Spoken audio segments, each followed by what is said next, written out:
श्री शिवाय नमस्तभ्यम। हर हर महादेव। आप सभी का स्वागत है इस पावन श्रावण मास की सावन महात्म्य शिव महापुराण कथा की 10वीं और विशेष कड़ी में। यह अध्याय आपको ले चलेगा एक आध्यात्मिक सफर पर, जहां शिवत्व की साक्षात अनुभूति होती है। आज हम जानेंगे शिव के पंचमुख स्वरूप का रहस्य, नंदी के जन्म की दुर्लभ कथा और एक असाधारण राक्षस जिसने तप से महादेव को प्रसन्न किया, पर अंत में उसका अभिमान कैसे बन गया विनाश का कारण। यह कथा श्रद्धा, त्याग, भक्ति और विवेक का संगम है। नैमिषारण्य में विराजमान शौनक ऋषि बोले, हे तो सूत जी, आपने हमें शिव के विविध रूपों की महिमा सुनाई। अब कृपा करके हमें बताइए, शिव के पंचमुख स्वरूप का क्या रहस्य है। सूत जी बोले, हे मुनिवरों, शिव पंचमुखधारी हैं। पूर्व मुख तत्व ज्ञान का प्रतीक, पश्चिम मुख अनुग्रह का स्रोत, उत्तर मुख विनाशकारी क्रोध का रूप, दक्षिण मुख दया और करुणा का रूप, ऊर्ध्व मुख अनंत ब्रह्म का बोध। इन पंचमुखों से सृष्टि, स्थिर, संहार, तिरोधान और अनुग्रह के कार्य होते हैं। एक बार शिव जी ध्यान मग्न में थे। हिमालय की गुफा में अनगिनत वर्षों तक ये समाधिस्थ रहे। देवता, गंधर्व, सिद्ध सभी उनकी एक झलक को तरस गए। तभी एक दिन सीलदा ऋषि ने कठिन तप कर कहा, हे शिव, यदि तुम मेरे तप से प्रसन्न हो तो मुझे ऐसा पुत्र दो जो तुम्हारा वाहन बने। शिव ने कहा, हे ऋषिवर, तुम्हारे तप से एक दिव्य बालक उत्पन्न होगा। वह मेरे गढ़ों का अधिपति होगा।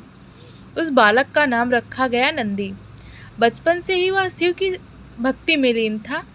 जल, फल, वायु पर रहकर उसने घोर तप किया और अनंत शिव जी ने प्रकट होकर कहा, नंदी, तू मेरा वाहन बनेगा और मेरे गढ़ों का नेतृत्व करेगा। तभी से नंदी को प्रत्येक शिव मंदिर में शिव के सामने विराजमान किया जाता है। त्रेता युग की बात है। एक असुर हुआ करता था, विद्युन्माली। वह रावण से भी अधिक तेजस्वी और अहंकारी था। उसने संकल्प लिया कि वह शिव को प्रसन्न कर अमृत प्राप्त करेगा। सैकड़ों वर्षों तक उसने केवल कंटीली झाड़ियों पर खड़े होकर तप किया। शरीर से रक्त बहता रहा, पर वह अडिग रहा। शिव प्रकट हुए और बोले, वर मांगो विद्युन्माली। उसने कहा, हे नीलकंठ, मुझे अमरता दीजिए। शिव मुस्कुराए, यह वर ब्रह्मा भी नहीं दे सकते, कुछ और मांगो। उसने मांगा, मुझे ऐसा तेज दो कि देवता भी मेरी ओर देखने का साहस न कर सके। शिव ने तथास्तु कहा, पर धीरे धीरे विद्युन्माली में अहंकार समा गया। उसने सभी ऋषियों, देवों, यज्ञों में विघ्न डालना शुरू किया। इंद्र, विष्णु सभी भयभीत थे। तब सभी गए कैलाश पर और बोले, हे भोलेनाथ, आपने जिसे वर दिया वही त्रास का कारण बन गया है।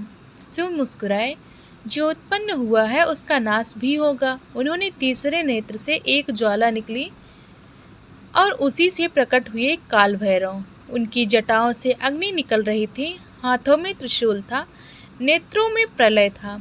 काल भैरव ने विद्युन्माली को युद्ध में ललकारा। सप्ताह भर भीषण युद्ध चला। आखिरकार अहंकार के वशीभूत विद्युन्माली हार गया। उसके अंतिम क्षणों में शिव प्रकट हुए और बोले, हे विद्युन्माली, तूने तप किया, वह व्यर्थ नहीं जाएगा। मैं तुझे अपने गढ़ों में स्थान देता हूँ, पर तेरा उदाहरण सदा रहेगा कि तप बिना विनय के व्यर्थ है। मुनिगण बोले, हे सुत जी, यह कथा तो अत्यंत अद्भुत है। शिव केवल रक्षक नहीं, मार्गदर्शक भी हैं। सुत जी बोले, हाँ मुनियों, यही है सावन माह की विशेषता। जो श्रावण मास में विनय, भक्ति और आत्म निमंत्रण से शिव को पूजता है, उसका उद्धार निश्चित है। हिमालय की गोद में नंदी बैठा ध्यान लगाए। महादेव के स्वरूप का उसने चिंतन गहरा पाए। हे त्रिपुरारी, त्रिनेत्रधारी, तुम पर ही है मेरा विश्वास। भक्ति की इस अग्नि में तज दिया सारा संसार का हुलास। आंधी चली वज्र गिरे पर नंदी का मन न डोले। सावन के जल में भीगे फिर भी धैर्य के मोती बोले। और अंत में जब महाकाल प्रकट हुए तेजस्वी रूप में, बोले नंदी तू श्रेष्ठ है, तुझमें प्रसन्न में अपूर्ण रूप में। सावन में जो भक्ति करे, जल चढ़ाए प्रेम से, उससे मिलेगा वही फल जो नंदी को मिला तब से।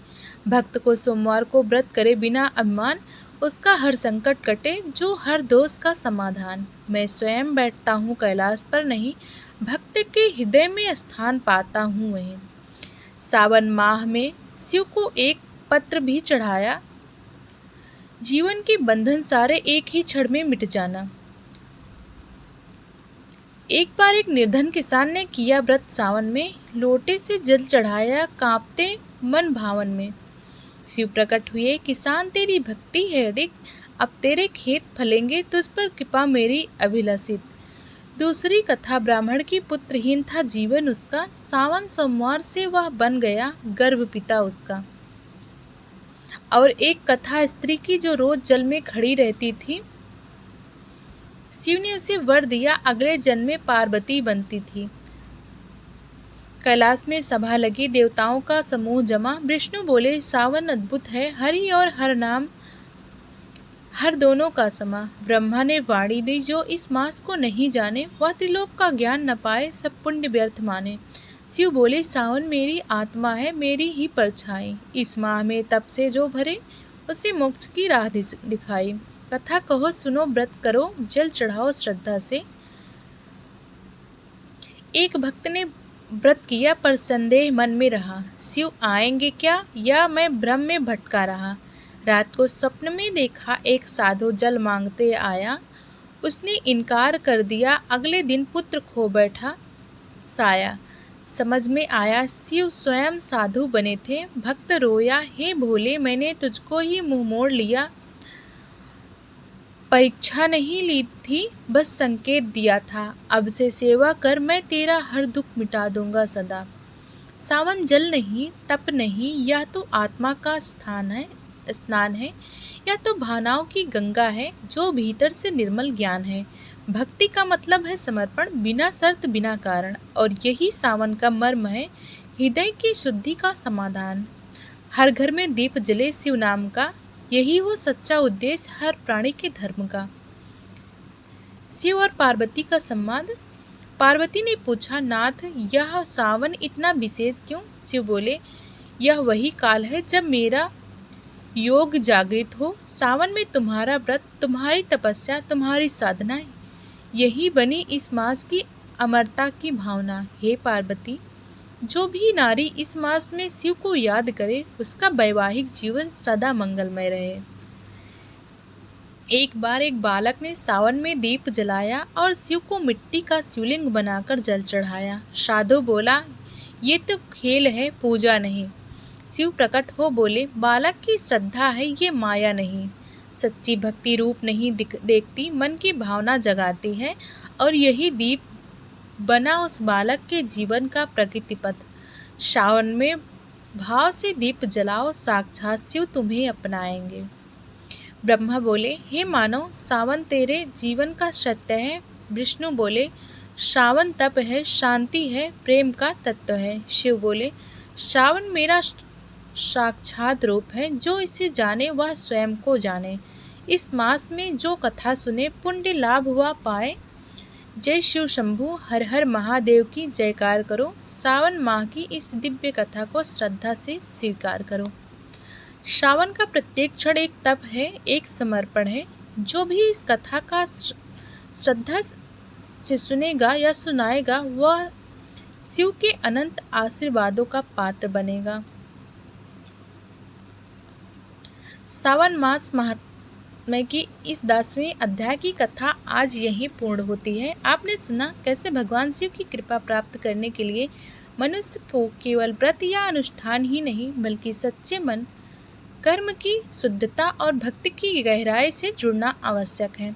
इस अध्याय में हमें बताया कि शिव स्वयं उन पर कृपा करते हैं जो दुखों में भी भगवान को नहीं भूलते।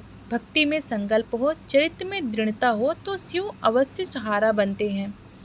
और सबसे अहम, सावन मास केवल एक ऋतु नहीं, यह शिव से एक संवाद, एक आत्मिक मिलन है। जिन्होंने भी इस कथा को श्रद्धा से सुना, उनके जीवन में शांति, शक्ति और शिव का आशीर्वाद अवश्य प्रकट होगा।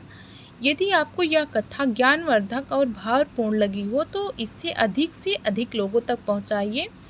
अपने जीवन में शिव तत्व को अपनाएं, क्रोध नहीं, करुणा को स्थान दें और संसार को शिवमय बना दें। ओम नमः शिवाय। हर हर महादेव। जय भोलेनाथ।